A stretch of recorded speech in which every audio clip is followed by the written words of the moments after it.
Bismillahirrahmanirrahim. Yang terhormat Ibu dosen dan rekan-rekan semuanya, perkenalkan saya Romi Gerhard dari UT Bogor.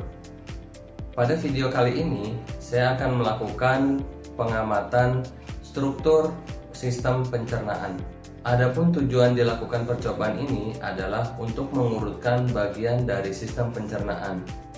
Proses pencernaan manusia merupakan sebuah perjalanan panjang yang melibatkan kerjasama terstruktur antara berbagai organ tubuh. Tahapan lengkap tersebut adalah sebagai berikut. Pertama, yaitu rongga mulut. Perjalanan makanan dimulai di dalam rongga mulut. Di sini terjadi dua jenis pencernaan sekaligus, pencernaan mekanis dan pencernaan kimiawi. Pada pencernaan mekanis, gigi berfungsi memotong dan mengunyah makanan menjadi potongan yang lebih kecil, sementara lidah membantu membolak-balikan makanan agar tercampur rata dengan air liur. Pada pencernaan kimiawi, kelenjar ludah menghasilkan air liur yang mengandung enzim tialin atau amilase. Enzim ini berfungsi mengubah zat tepung menjadi gula sederhana. Setelah dilumatkan, makanan berbentuk gumpalan lunak yang disebut dengan bolus. Kedua, faring dan kerongkongan. Bolus kemudian ditelan dan melewati faring, yaitu persimpangan antara saluran pernapasan dan saluran pencernaan.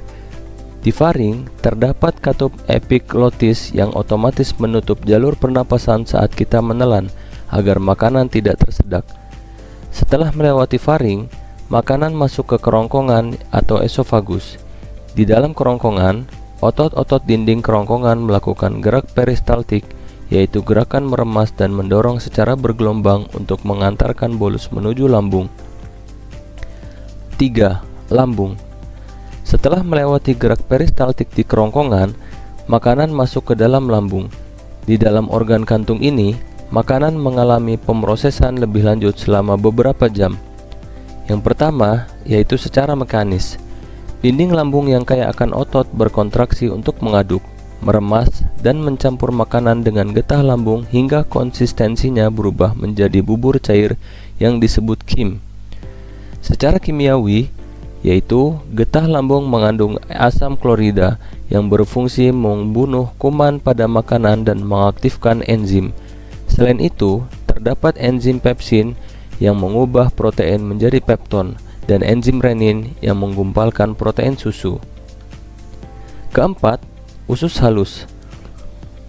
Bubur makanan atau kim dari lambung sedikit demi sedikit masuk ke usus halus, yang merupakan saluran terpanjang dalam sistem pencernaan.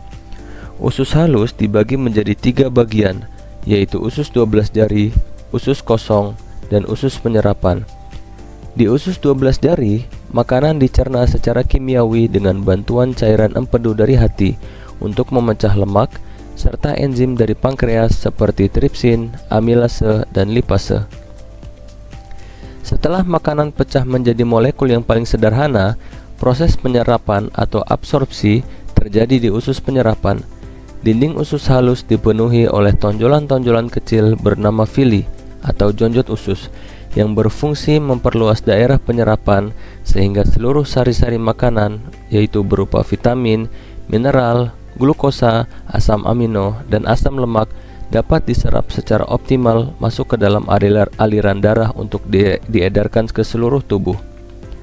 Kelima, yaitu usus besar. Sisa makanan yang tidak dapat dicerna dan tidak diserap oleh usus halus kemudian diteruskan ke dalam usus besar.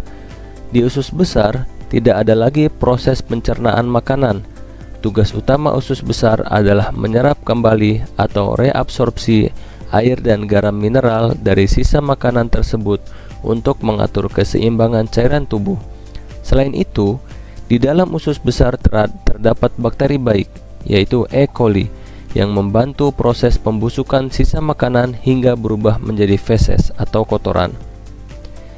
Terakhir adalah anus. Feses yang terbentuk dari proses pembusukan di usus besar akan didorong dan ditampung sementara di bagian ujung usus besar yang disebut rektum. Ketika rektum sudah penuh, saraf akan mengirimkan sinyal ke otak sehingga memicu rasa ingin buang air besar. Akhirnya, Sisa makanan tersebut dikeluarkan dari dalam tubuh melalui anus dalam proses yang disebut defekasi.